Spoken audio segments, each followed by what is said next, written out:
19,72,000 مربع کلومیٹر سے زائد رقبے پر پھیلا براعظم شمالی امریکہ کا ملک میکسیکو گزشتہ 5 دہائیوں سے جرائم پیشہ کارٹیلز اور حکومت کے درمیان میدان جنگ بنا ہوا ہے۔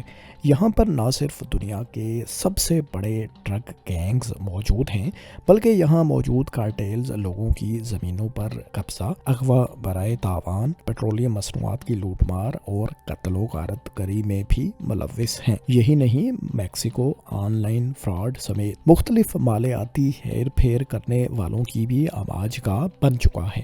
13 کروڑ سے زائد آبادی والے اس ملک کے لوگ ان جرائم پیشہ عناصر کے سامنے انتہائی بے بس ہیں، کیونکہ ان کارٹیلز کو مبینہ طور پر با اثر سیاستدانوں کے ساتھ ساتھ میکسیکن سول اور ملٹری اسٹیبلشمنٹ کی بھی پشت پناہی حاصل ہے۔ یہ بھی کہا جاتا ہے کہ یہاں کسی بھی کارٹیل کے خلاف کارروائی صرف اسی صورت میں ہوتی ہے جب وہ حکمرانوں کے لیے خطرہ بن جائے یا پھر طے شدہ حصہ اپنے سرپرستوں کو نہ پہنچائے۔ دنیا کی 13ویں بڑی معیشت میکسیکو ان کارٹیلز کے ہاتھوں کس طرح یرغمال بنی ہوئی ہے اور یہ کارٹیلز کس طرح اربوں ڈالرز کے بزنسز کے مالک بن چکے ہیں۔ آئیے دوستو، میکسیکو کے ان کارٹیلز کی اجارہ داری کی کہانی آپ کو سناتے ہیں۔ کہانی کا آغاز کرتے ہیں فروری 2026 میں میکسیکو میں مارے جانے والے ایک بہت بڑے ڈان المینچو کی موت سے۔ میکسیکو میں یوں تو منشیات فروشوں کے خلاف فورسز کے آپریشنز 5 دہائیوں سے جاری ہیں، لیکن ان میں حالیہ شدت 2006 کے بعد آئی ہے۔ ہونا تو یہ چاہیے تھا کہ آپریشنز کے بعد ڈرگ مافیاز کمزور پڑ جاتے، لیکن 2009 میں ایک نئے گینگ کی بنیاد میکسیکو میں رکھی گئی جو اس وقت میکسیکو میں 30% سے زائد جرائم اور منشیات فروشی کی کارروائیوں کا تنہ تنہا ذمہ دار قرار دیا جا رہا ہے۔ اس گروہ کا نام ہے جالیسکو نیو جنریشن کارٹیل یعنی CJNG۔ اس کے سربراہ المینچو کو ان کی گرل فرینڈ کی مخبری کی مدد سے ان کے قریبی ساتھیوں سمیت فروری 2026 میں انجام تک پہنچایا گیا۔ اس کارروائی کے بارے میں کہا جا رہا ہے کہ اس میں امریکہ نے میکسیکن فورسز کی مدد کی اور اس آپریشن کے بعد میکسیکو میں ایک طرح کی سول وار کا آغاز ہو چکا ہے۔ اس طاقتور ڈرگ گینگ کا سربراہ 59 سالہ نومیسو روبن اوسیگویرا المعروف المینچو سابق پولیس آفیسر تھا۔ وہ 30 سال سے جرم کی دنیا میں متحرک تھا اور کئی سال سے ڈرگ مافیاز کا بے تاج بادشاہ بنا ہوا تھا۔ وہ جیل میں بھی رہا جہاں اس نے انڈر ورلڈ سے تعلقات بنا کر 2009 میں اپنا گینگ بنایا تھا۔ المینچو کا گینگ امریکہ میں میتھم فیٹامائن، کوکین، میریجوانا، فینٹانائل اور ہیروئن کا سب سے بڑا سپلائر سمجھا جاتا ہے۔ یہ گروپ صرف منشیات کی اسمگلنگ ہی نہیں کرتا بلکہ انسانوں اور اسلحے کی اسمگلنگ میں بھی ملوث ہے۔ لوگوں کی زمینوں پر قبضے کرنا، اغوا برائے تاوان کی وارداتیں کرنا، لوٹ مار اور قتل و غارت گری کی ہزاروں وارداتوں میں بھی اس گروہ کے ملوث ہونے کے شواہد موجود ہیں۔ آن لائن فراڈ سمیت یہ گروہ امریکہ اور میکسیکو میں مختلف مالیاتی اسکینڈلز کا بھی حصہ ہے۔ اندازہ ہے کہ اس گروہ کے 30,000 کے قریب کارندے ہیں۔ اس گروپ کا کاروبار نہ صرف پورے میکسیکو میں پھیلا ہوا ہے بلکہ اس نے اپنے پنجے امریکہ اور براعظم جنوبی امریکہ کی اپنی ہمسایہ ریاستوں میں بھی گانٹ رکھے ہیں، جہاں انہوں نے باقاعدہ ڈسٹریبیوشن سینٹرز تک بنا رکھے ہیں۔ مختلف رپورٹس کے مطابق اس تنظیم کی سالانہ آمدن اربوں ڈالرز میں ہے، جو بہت سے ممالک کی سالانہ GDP سے بھی زیادہ بنتی ہے۔ امریکہ نے المینچو کے سر کی قیمت $15 ملین یعنی 1.5 کروڑ ڈالرز یا پاکستانی روپوں میں تقریباً 4.25 ارب روپے مقرر کر رکھی تھی۔ المینچو کی موت کے بعد میکسیکو میں ہنگامے پھوٹ پڑے تھے۔ متعدد گاڑیوں کو نظر آتش کر دیا گیا تھا، سینکڑوں دکانیں، دفاتر، سرکاری عمارتیں جلا دی گئیں۔ مختلف گینگز کے درمیان مختلف علاقوں میں اجارہ داری قائم کرنے کے لیے گینگ وارز کا آغاز ہو گیا۔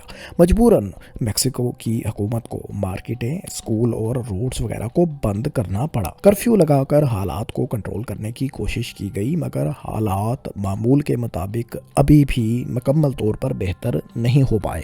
امریکہ نے المنچو کے خلاف اس آپریشن میں کسی بھی قسم کے کردار کی تردید کی ہے، لیکن ساتھ ہی امریکہ کی جانب سے یہ بھی کہا گیا ہے کہ میکسیکو کی حکومت نے ڈرگ مافیاز کو کنٹرول نہ کیا تو امریکہ خود بھی ان ڈرگ لارڈز کے خلاف میکسیکو میں کارروائی کر سکتا ہے۔ اب دوستو آپ کو میکسیکو کے چند بڑے بڑے کارٹیلز، لیڈرز یا ڈرگ لارڈز کے بارے میں بتاتے ہیں۔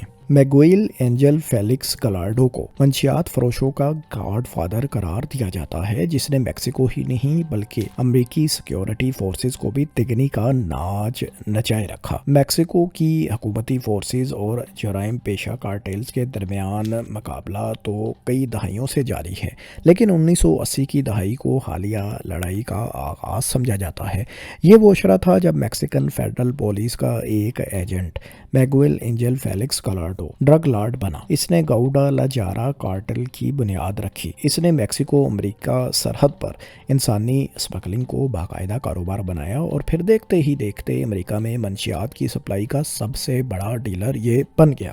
اس نے پہلے میریجوانا اور فیون کی سپلائی شروع کی، پھر کولمبیا کے کوکین ڈیلر سے روابط بڑھا کر امریکہ میں کوکین کی اسمگلنگ کرنے کا بڑا ڈان بھی یہ بن گیا۔ یہی وہ دور تھا جب کولمبیا میں بدنام زمانہ منشیات فروش king of cocaine Pablo Escobar کا میڈیلن کارٹل بھی پوری طرح سرگرم تھا۔ اس کارٹل کی میکسیکو میں بھی جڑیں کافی مضبوط تھیں۔ 80 کی دہائی میں فیلکس اور ایسکوبار نے سیاستدانوں اور قانون نافذ کرنے والے اداروں میں موجود کالی بھیڑوں کی پشت پناہی کی بدولت مل کر جرائم کی دنیا پر اپنا راج قائم کر لیا۔ 1989 میں جب فیلکس گرفتار ہوا تو اس کے کارٹیل میں موجود طاقتور لوگوں نے آپس میں اڈے اور منشیات کے روٹس اور کاروبار کو بانٹ لیا۔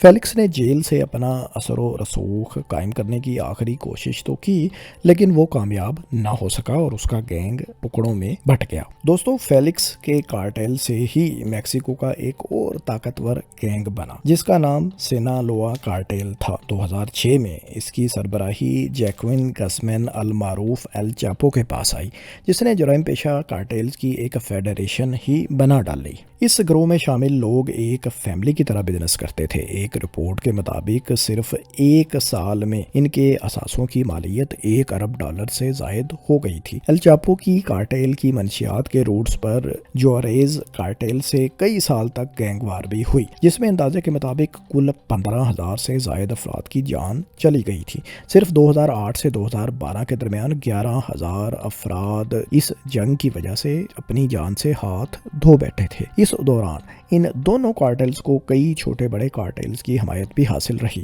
ایل چاپو کو 2015 میں پہلی بار پکڑا گیا تاہم وہ جیل سے فرار ہو گیا، لیکن ایک سال بعد ہی دوبارہ گرفتار کر کے اس کو امریکہ کے حوالے کیا گیا، جہاں اس نے 2 میکسیکن صدور کو بھی اپنے کاروبار میں ملوث قرار دیا۔ ایل چاپو کو امریکی عدالت نے عمر قید کی سزا سنا رکھی ہے۔ ایل چاپو کی گرفتاری کے بعد اس کا کارٹیل اندرونی لڑائیوں کا شکار ہو گیا، تاہم گروہ میں موجود سینئر لیڈر اسماعیل زمبادہ المعروف ایلمایو نے بڑے گروپ کی قیادت سنبھال لی۔ ایلمایو کو 2024 میں گرفتار کر کے 2025 میں امریکہ کے حوالے کر دیا گیا تو سینالوا کارٹیل میں گروپس کی لڑائیاں آپس میں اور بھی زیادہ بڑھ گئیں۔ سینالوا کارٹیل کی آپسی لڑائیوں کے دوران ہی اس کے مد مقابل ایک اور طاقتور کارٹیل نے سن 2000 سے قدم جمانا شروع کر دیے، جس کو 4 بھائیوں نے مل کر بنایا۔ ان بھائیوں میں مارکوس، کارلوس، الفریڈو اور ہیکٹر شامل تھے۔ اس گروہ کو بیلٹران لیوا کارٹیل کا نام دیا گیا۔ اس گروپ کے الفریڈو لیوا کو دنیا ایل موچومو کے نام سے جانتی ہے۔ اس گروپ کے بانی ارکان ایک وقت سینالوا کارٹیل کے ساتھ بھی منسلک رہے تھے، اس لیے وہ اس گروپ کی کمزوریوں کو اچھی طرح جانتے تھے۔ اس گروپ نے با اثر سیاستدانوں، ججز، قانون نافذ کرنے والے اداروں اور میکسیکو انٹرپول سے روابط بنا کر نہ صرف اپنا کاروبار خوب چمکایا بلکہ مخالف گروپس خصوصاً سینالوا کارٹیل کے کارندوں کی انفارمیشن حاصل کر کے انہیں قتل بھی کرایا اور ان کے کاروبار پر بھی کاری ضربیں لگائیں۔